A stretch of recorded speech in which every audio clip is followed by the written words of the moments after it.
आज कई सारी शिकायतें आ रही, क्या है पूरा मामला? देखिए, ये जो 23 दिसंबर को यहाँ पर 3 खालिस्तानी आतंकवादियों का एक इनकाउंटर हुआ था, उसकी जो विवेचना चल रही थी उसमें कुछ बहुत ही आश्चर्यजनक तथ्य प्रकाश में आए थे। एक NIA का वांटेड अपराधी जो 10 लाख का इनामी अपराधी है, वो कोविड के समय में यहाँ पर आकर रुका। किन्हीं लोगों ने उन्हें कुछ पैसों के लालच में, फर्जी वीज़ा पर बाहर भेजने के लालच में उन्हें अपने घर में रुकवाया उस व्यक्ति को, और ये संज्ञान में आया कि उस व्यक्ति द्वारा कई लोगों को फर्जी दस्तावेजों के आधार पर विदेश भेजा गया है। इसी क्रम में जो पूछताछ चल रही थी उसमें ये एक कड़ी जुड़कर सामने आई कि कस्बा पूरनपुर, कस्बा मझौला, कस्बा अमरिया, पीलीभीत और आसपास के जनपद के जो कुछ कस्बे हैं, वहाँ पर कई सारे वीज़ा सेंटर्स जिन्होंने अपने आप को आईलेट सेंटर के नाम पे चलाते हैं, international English language testing system, और ये मार्कशीट की धोखाधड़ी, फर्जी मार्कशीट लगाते हैं। उसमें ये जो एक शो मनी का कॉन्सेप्ट होता है कि जो गारंटी मनी दिखानी होती है वो भी दूसरों के खातों का यूज़ करके लगाते हैं। तो एक बहुत बड़ा रैकेट। और ये भी उसमें तथ्य सामने आया कि डोंकी रूट से भी कई लोग बाहर गए। जो अभी डिपोर्टेशन से भारतीय लोग वापस आए हैं उसमें उत्तर प्रदेश के 5 लोग वापस आए हैं और पांचों इसी जनपद के ताल्लुक़ रखते हैं। तो इससे ये चीज़ एक स्पष्ट हो गई कि एक बहुत बड़ा रैकेट कार्य कर रहा है और किसी दिन ये भारत की आंतरिक सुरक्षा के लिए बहुत बड़ा खतरा बन सकता है और किसी भी व्यक्ति को यहाँ से बाहर भेजा जा सकता है। इसमें कुछ बातें ये भी सामने आई कि अंतर्राष्ट्रीय जो खालिस्तानी आतंकवादी संगठन हैं उनके द्वारा यहाँ के लड़कों के खातों का यूज़ करते हुए जो मर्डर और रैंसम मनी है वो भी भेजी गई। ये सारी चीज़ें जब हमारे पास रिकॉर्ड में आई तो हमने इन दस्तावेजों को खंगालना शुरू किया कि कितनी कंप्लेंट्स ऐसे कुछ लोगों के पास आई।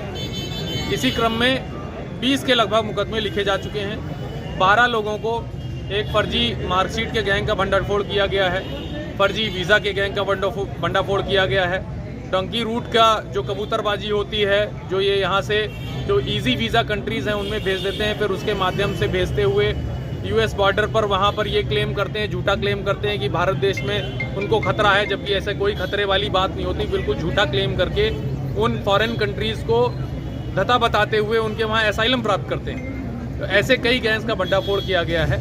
ऐसी शिकायतें लगातार प्राप्त हो रही थी। इसी क्रम में आज दिनांक 24 तारीख को ये एक कैंप थाना पूरनपुर में लगाया गया है और इसमें लगभग जो हम लोग की अनुमान है कि 500 के लगभग लोग न केवल जनपद पीलीभीत से बल्कि आसपास के जनपदों से भी आए हैं। उनमें जो भी लीगल एडवाइस है उनको हम लोग दे रहे हैं। यदि कोई ऐसा व्यक्ति है जिसके साथ डॉक्यूमेंट्स के आधार पर धोखाधड़ी हुई है और वो सिर्फ सिंपल कहीं से ऐसी तहरीर लिखा ले रहे हैं जिसमें नॉन अरेस्टिंग सेक्शंस लग रहे हैं, उनको लीगल एडवाइस भी दी जा रही है। जो उनको वीज़ा परमिट और अन्य डॉक्यूमेंट्स मिले हैं उनका ऑनलाइन वेरिफिकेशन भी हमारे द्वारा ही कराया जा रहा है।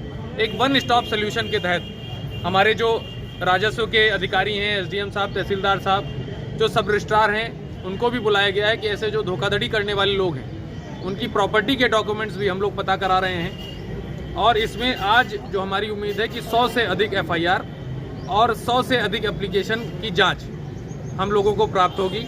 जितनी भी एप्लीकेशंस की जांच प्राप्त होगी आज शाम तक भी ये कैंप लगेगा और अगर आवश्यकता पड़ेगी तो इस कैंप को एक्सटेंड कराया जाएगा।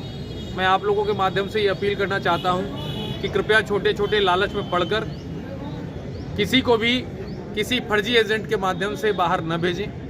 कई बहुत ही दुखी कर देने वाली कहानियां हम लोगों के सामने आई हैं। लोगों ने अपनी पूरी ज़मीन बेच दी है और पूरा पैसा, पूरी संपत्ति उनके नाम लगा दी है और वो धोखाधड़ी का शिकार हुआ है। तो कोई ऐसे गलत एजेंट्स के हिसाब में ना पड़े। जो भी कैरेक्टर वेरीफाइड जिनका है, जो अच्छे लोग हैं, उन्हीं के माध्यम से लोग बाहर जाएंगे। Thank you. विदेश भेजने के नाम में ठगी हुई। पूरी बात बताइए। अमरीक सिंह ने जो यहाँ अशोक कॉलोनी में रहता है, मेरे लड़के को विदेश भेजने के नाम में ठगी करी। ऑस्ट्रेलिया भेजना था, इसमें 2 करोड़ की बात हुई थी। उनसे 1 करोड़ 80 लाख मेरे से ले लिया। इसमें 81 लाख रुपये नकद लिया है और 99 लाख रुपये उसको खाते में डाला। इन लोगों के खाते में पैसे डाले ना तो उनके नाम FIR हुई है कोई, और इनके नाम FIR हुई है। लड़का उसका विदेश से भी आया था, ऑस्ट्रेलिया से, और दोबारा फिर विदेश भेज गया है। हमने यहाँ जानकारी भी दी थी, विदेश से लड़का आ गया है, लेकिन इनका कोई कार्रवाई नहीं करी। आप कहाँ से आए हैं? चंडीगढ़ से। आपको कैसे पता लगा यहाँ पे ये शिकायत हो रही है? हमें मैसेज आया था कि आप शिकायत देकर 24 तारीख को यहाँ कैंप लगना है, उसमें आप शिकायत दो, आपकी कार्रवाई होगी। तो क्या कहना है पुलिस की कार्रवाई से? एसपी साहब से मिले हैं, उन्होंने बोला कल हमें वहाँ दफ्तर में पहली मिलना आके आपकी कार्रवाई हो। 5 महीने हो गए FIR हुई को, अभी तक कोई कार्रवाई नहीं।